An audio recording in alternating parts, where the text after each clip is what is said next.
There's been many days where I didn't want to work out. I just didn't feel like I had the energy, and I just forced myself. And I think there's very few people out there that know how to force themselves.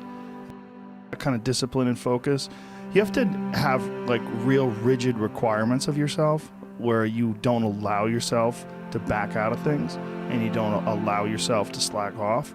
And I don't think people put those kind of requirements on themselves as if it is a daily principle of life, or what you must get done.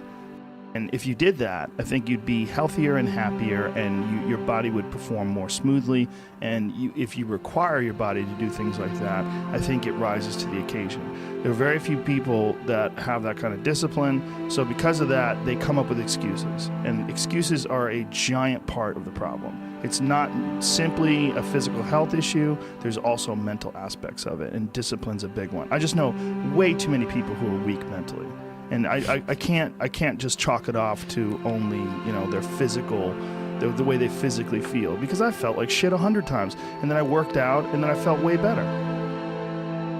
But there's been many people that have just put their foot down and said, enough, I'm going to change my life. And they don't take any excuses, and they feel way better. Diet is most certainly a part of that, but there's also a discipline aspect, and these things are not mutually exclusive. They exist together. They're all together. And they work symbiotically. The way your mindset affects the choices you make with your diet, and the mindset also affects the choices you make in terms of like whether or not you require yourself to exercise. And I think these are critical aspects that people like to gloss over, or they like to make excuses about. There's 80-year-old ladies who take yoga with me. They're fucking really old, and they're in there. They're going after it. They could easily say, I don't have the energy to do that. But they don't. It's a mental attitude. They make a decision. Your body has requirements. It wants to move. It really does. And when it does, you feel better. But people like to give themselves this excuse. I do not have the energy to do this. Whatever. If you decide that, that's true. But if you watch a motivational video, there's 100 of them on YouTube, thousands even. Go watch one, you'll get fired up. You're like, fuck it, I'm gonna jump some rope. You jump some rope, you do something. Just do some push-ups, do something, do some body weight squats. You'll feel better. But it's also like learning that and having that as a part of your daily life. If you act on that inspiration, your life will be more fulfilled. And it's not just inspirational in terms of financial success, but in terms of doing difficult things, whether it's running 100 miles, it doesn't pay you a goddamn thing other than the wealth of the knowledge that you can push yourself to such an extreme, or anything else, whether it's someone who becomes really good at playing chess, or someone who's really good at martial arts, or whatever it is. There's a great feeling in overcoming these difficult things, because life is never this just constant state of I'm at a 9 all day, and when I'm with my wife I hit 10, yay, and I stay like that. That's not real.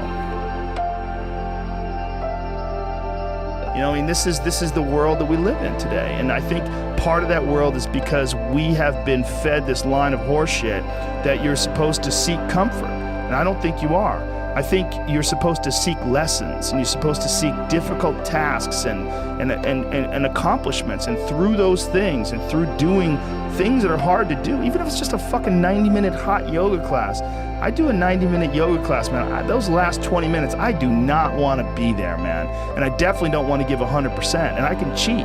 I can kind of half-ass it. I can. But if I don't, and I get through it, when that time is up and the lady says namaste and everybody gets up, I'm like, fuck, man, I made it. I lost 15 pounds. My fucking yoga mat is drenched to the point where I can literally wring it out and fill a jug up with water.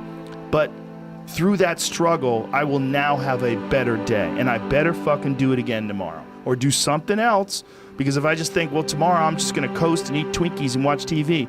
Oh, hello sadness, my old friend. Hello depression. Because when you're not doing anything, you feel like shit. And that's just a part of being a human being. And we can pretend that we're something other than what we really are. And we can pretend, nah, me, man, I'm just cool, just chilling, doing nothing. Bullshit. You're a fucking human. You're a human being. You evolved from the fucking hundreds of thousands of years of hunters and gatherers and people that were struggling. Those human reward systems are carved deeply into your DNA. And if you don't respect that, if you don't respect the mechanism of happiness and fulfillment and what you really need to do in order to feel satisfied in life, camaraderie, love, family, friendship, struggle, testing yourself, learning, all those things are imperative. They're all a giant part of being a person.